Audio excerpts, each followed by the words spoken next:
The environment has been used in the Walking Dead universe to tell stories since its inception. A series of bodies or objects will be laid out in a specific way to tell a story to keen-eyed viewers without explicitly stating it.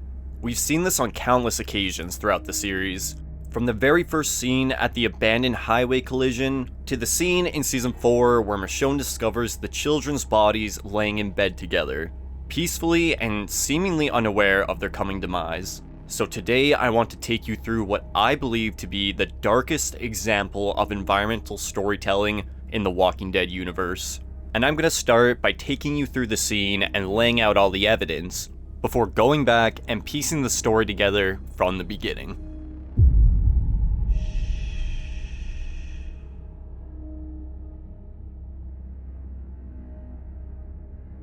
In The Walking Dead Season 6, Episode 14, Twice as Far, Alexandria's doctor Denise Cloyd requests Rosita and Daryl act as her muscle, as she believes a nearby drugstore named Edison's Apothecary and Boutique could possibly still be stocked with meds for the safe zone. Arriving, the three discover this place was once a hotspot for the dead, as we see hundreds of bloody handprints all around the building, almost as if there was once somebody inside they were trying to get to. With bodies laying around the entrance, it's implied this mystery survivor would have also put up a fight in the process, drawing even more attention to their new hideout. It's locked from the inside, so whoever it was could possibly still be in there. Whether that was dead or alive or some kind of shit in between. When entering, Denise retches as the smell of death is overwhelming, but the pharmacy section itself is still rather well stocked. Nice. As Rosita and Daryl begin looting, Denise takes the time to look around her environment, discovering old decaying photos of a young toddler on the counter. With all the noise being made, the trio would discover the source of the smell, as they can hear a single weak walker in the neighboring room, stuck and unable to get to them. Wanting to prove she can be useful, Denise would approach the door with her machete and discover a truly horrific scene. Around the room, we see various items that would be associated with a very young child. A crib, books, toys. Between these and the photos on the counter, it's clear a kid was at one point being raised within these walls. Descending deeper into the room, Denise would be startled by their mystery walker. A woman, judging by the long hair and fragments of dress left over, who had clearly been decaying since the early days of the outbreak, as she had a cast on her foot that looked professionally put on. This implies the woman had taken care of her child and fought off the dead, all while being injured, but unfortunately had lost her life sometime along the way. But that leaves the question, where is her child? Shining her light up on the wall, Denise discovers the woman had scratched the word hush deep into it multiple times.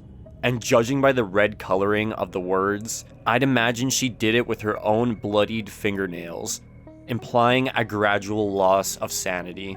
It's a sad scene, but it quickly turns into a horrific one, as Denise discovers a sink near the body, filled with blood and gore. And in that pool of blood is a single shoe, the perfect size for a toddler. So the horrific scene has been laid out. Now, let's piece together what could have happened here from the beginning. A woman had broken her leg pre-outbreak, judging by the cast, and with her toddler in her hands, she would take refuge from the dead in Edison's Apothecary and Boutique, locking herself and her kid inside. Alternatively, the woman could have been the owner of Edison's, sheltering herself in her own business. Regardless of their origins, she would attempt to build it into a home for her kid, collecting things for them to enjoy throughout the boutique while she recovers. But with the toddler being so young, they wouldn't understand the gravity of their situation, growing extremely restless and frustrated, so the mother would struggle to keep them quiet, hushing them repeatedly to no avail. The frequent crying would have the building surrounded, presumably at all times, and with the bodies laying outside, we can assume the mother must have attempted to clear them herself at some point, but ultimately failed, probably because of her injury. As food grew scarce and the dead piled up, fear would soon grow into madness, as the sound of the dead, crying of the child, and a lack of supplies would take its toll on the mother. It was probably a mixture of starvation, dehydration, and a lack of sleep, but the terror of the situation would soon get the best of her, as her words would devolve into deep, bloody scratches on the wall. The child would not be quiet.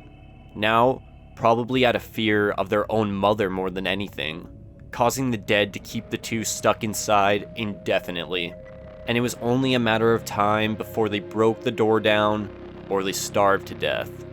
So the mother, in an unwell state, would drown the crying child in the bathroom sink to stop the noise. After the horrific murder, she would reflect on her situation, sprawling out old photos of her now deceased child on the counter. Guilt would consume the woman, and she would take her own life in the same room she committed the tragedy. The dead would have cleared out from the lack of noise over time, giving her the option to escape if she chose to. But clearly, the weight of what she did was too much to bear. This is one of the darkest background stories in the entire franchise, in my opinion. The unknown specifics are what make our brains fill in the blank spots with unimaginable horrors. This is just my interpretation of what happened inside this apothecary, and that's the most interesting aspect of the scene. You can interpret it in a completely different way, and it would be just as valid. These events kind of remind me of the Kyle They Didn't Suffer story from The Last of Us Part 1, but with more sinister intentions in the mother's case, depending on your interpretation.